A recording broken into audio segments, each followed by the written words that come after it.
How many rejection emails have you gotten this month? 1, 5, 20. If you just felt like a pinch in your chest reading that, yeah, I know that feeling too. Here's the thing nobody tells you when you start job hunting. Rejection is not a side effect of the process. It is the process. It is the process. Most people apply, get rejected, feel terrible, and either quit trying and keep applying the exact same broken way, hoping for a different, better result. But this will not occur. In this video, I'm going to show you exactly how to handle job rejection, the emotional side and the practical side. So instead of knocking it down, it actually makes your next application stronger. Stick around till the end because step 3 is the one almost nobody does, and it's the one that actually gets people hired too much faster than you even think. So let's get into it.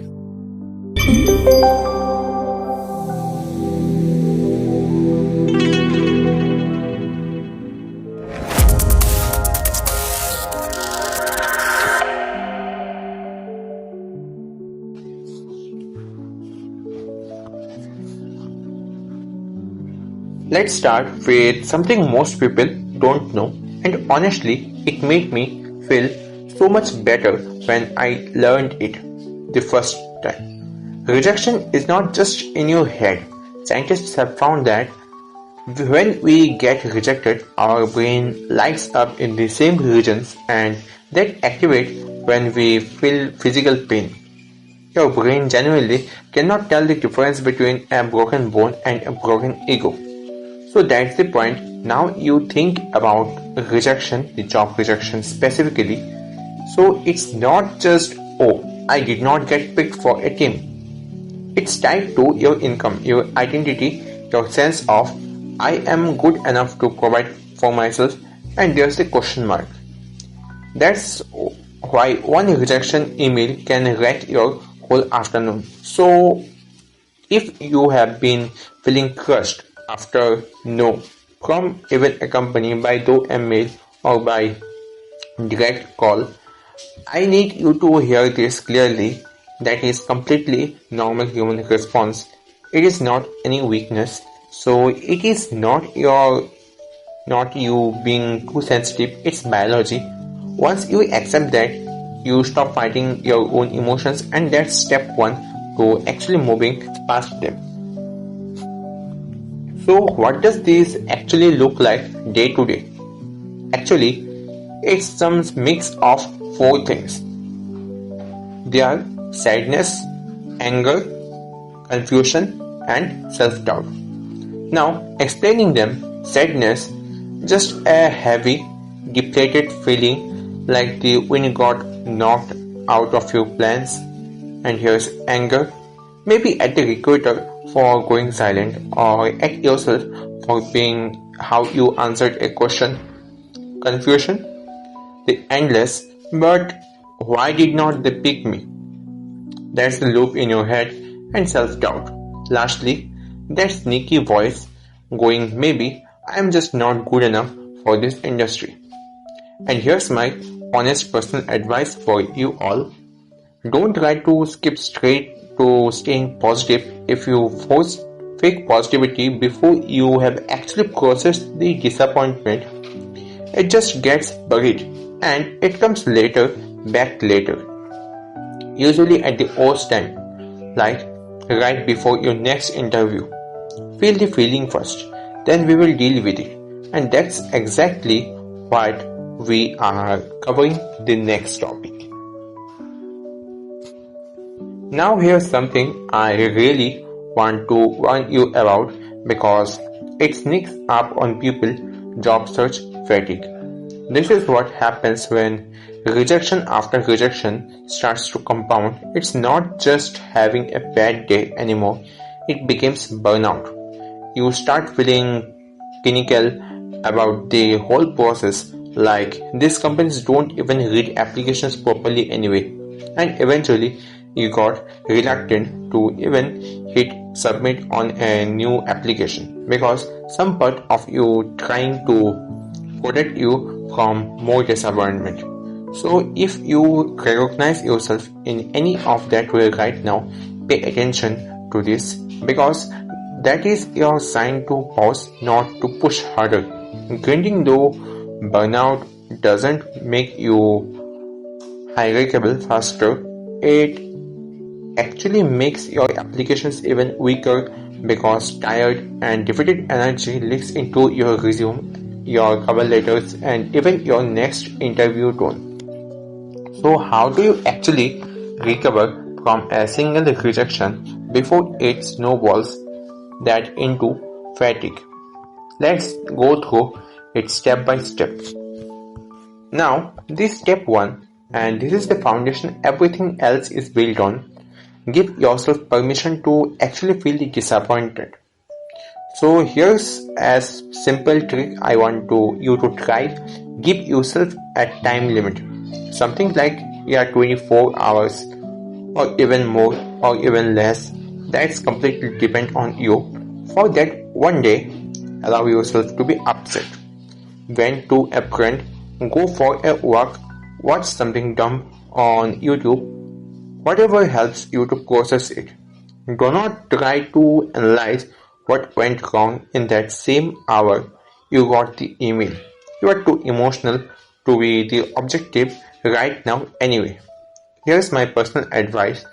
You, sh- you should max to max take 24 hours, not even more.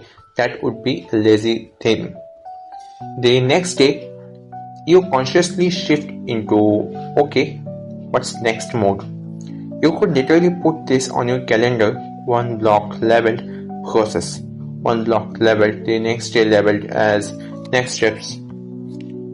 Sounds simple, almost too simple, but it works because it gives your brain permission to close just one chapter before opening the next.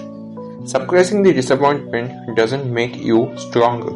It just delays the emotion and makes it even messier later. You will feel it then release it. Okay. Step 2 is honestly the biggest mindset shift in this whole video. Depersonalize the rejection. Here's what I mean. When we get rejected, our brain automatically assumes they rejected me. Therefore, something is wrong with me. But that's really the full story.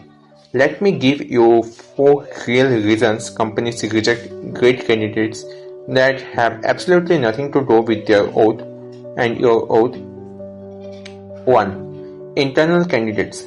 Sometimes the company had already had someone in their mind from inside the organization and the external posting was almost a formality. 2. Budget changes. The role you applied for might have restructured, downsized, or frozen after a leadership decision completely outside your control. And the third one, a very specific skill gap. Yeah, maybe another candidate happened to have one niche tool or certification that matched even more perfectly than you, but that's not a bad thing. Not because they are better, just tighter fit for that exact requirement. Don't be disappointed over that. And the fourth one, the big one. There's a difference between fit and flaw. You were not the wrong puzzle piece. You just were not this puzzle piece. Yes, you were not just this puzzle piece. That's it. That's not a flaw in you. That's just how hiring works. Dozens of qualified people apply and only one specific shape fits into one specific hole. Once this clicks, rejection stops feeling like a verdict on your value and you should deep think over that and therefore it starts feeling like what it actually is, a mismatch, not a failure. Now the step 3 is the one I mentioned at the start. You may remember the one most people skip, and this is honestly a missed opportunity every time. When you get the rejection email, resist the urge to either go silent or worse, fire back something emotional. Instead, send a short, gracious reply, something as simple as, "Thank you for letting me know. I really enjoyed learning about the team and I would welcome the chance to be considered for future roles." Why does this matter so much? Because hiring is not a one-time event for a company. It's ongoing. Roles that reopen, people leave, budgets get approved, recruiters remember candidates who are gracious about their disappointment, and honestly, they remember the ones who were not too. Being professional here isn't about being nice for the sake of it. It's a strategic move that keeps the door even open. Keep it brief, keep it polite, even that gratitude genuine. And you have just turned a closed door into a door that's simply not open yet. Now, here's how you turn that same reply into actual unstable data. Ask for feedback. You can add one simple line like, "I'm always looking to improve. I would really appreciate any feedback on my application or interview." And that's it. Not everyone will respond, recruiters are busy, but you'd be surprised how many do actually do when you ask this politely and briefly. But this matters just as much. You have to know how to receive that feedback well. Listen objectively. Do not get defensive. Do not argue back explaining why the feedback is wrong. Your only job in that moment is to listen and look one actionable insight. Maybe it's something like, "We needed someone with more experience in a specific tool." Great. Now you know exactly what skill gap to close before your next application. The single habit, asking for feedback and actually absorbing it without any ego, is what separates people who improve with every rejection from people who just keep repeating the same mistakes. Now, realistically, a lot of time you won't get feedback at all. Silence is common in hiring, unfortunately. So what do you do then? You became your own reviver. So sit down and honestly ask yourself these 4 questions. Did your resume, cover letter actually align with the specific job description? Or did you send a generic version? Are there any interview questions where you visibly fumbled or went blank? Did you clearly communicate your value meaning? Did you actually explain the results you have delivered, not just your responsibilities? And did you ask thoughtful questions back to the interviewer, showing genuine interest rather than just answering and waiting to leave? Be honest with yourself, not harsh, not that much, just be honest. This isn't about beating yourself up, it's about spotting the one or even 2 to 3 things you can genuinely improve before your next interview. Now, this part is even short, but I want you to really sit with it because it's the turning point of this whole video. Stop telling yourself the story, "I failed." Start telling yourself the story, "This was not the right fit yet." And that single shift in language changes everything about how you show up to your next interview. One version leaves you defeated, the other leaves you curious and still in motion. Every single interview you go through, even the ones that end in rejection, is practice. You are getting better at articulating your story, better at handling pressure, better at reading a room. Every no is quite literally moving you one step closer to the yes that actually fits your skills and your goals. So now let's talk the strategy for what next, because mindset alone doesn't land you a job, action does. Yes, the first rule: never let all your hope rest on one single application. No matter how perfect the rule sounds, keep applying. Even while you are at the mid process with a company that feels promising. Rule number 2: network in parallel. Conversations with real people open doors that a resume upload into black hole applicant tracking system simply never will. And the third rule: this projects your momentum. If you are only pursuing one opportunity at a time, one rejection can feel even very much devastating. If you are running these 3 or 4 leads simultaneously, the one the one node just becomes a data point, not a crisis. So before we wrap up these things, 3 quick habits that will genuinely carry you through the entire job search, not just after one rejection. Focus on what you actually control: your effort, your preparation, how you show up. You cannot control a hiring manager final decision, so stop spending energy trying to guess or control it. Celebrate the small wins. Land an interview, that's a win. Made a great connection on a call, win. Learned a new skills for an application, win.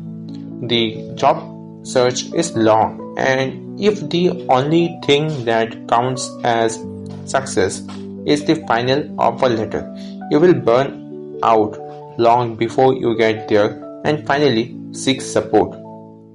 Talk to friends, family, mentors, or a career coach. Do not go through this alone in silence, because isolation is exactly what turns normal rejection into that burnt out burnout we talked earlier. So let's bring it all together. Rejection is data, not a verdict. Feel it, depersonalize it, learn from it, and keep moving forward. If this video helped you see job rejection a little differently, do me a favor and hit that subscribe button. I am putting out career growth videos like this every single week, and I genuinely want to see you land that goal you are working so hard for. Drop a comment below telling me about a rejection you have bounced back from. I read every single one, and it might just be the one thing that helps someone else scrolling through these comments today. I will see you in the next one. Until then, keep growing. You are closer than you think. So till then, bye.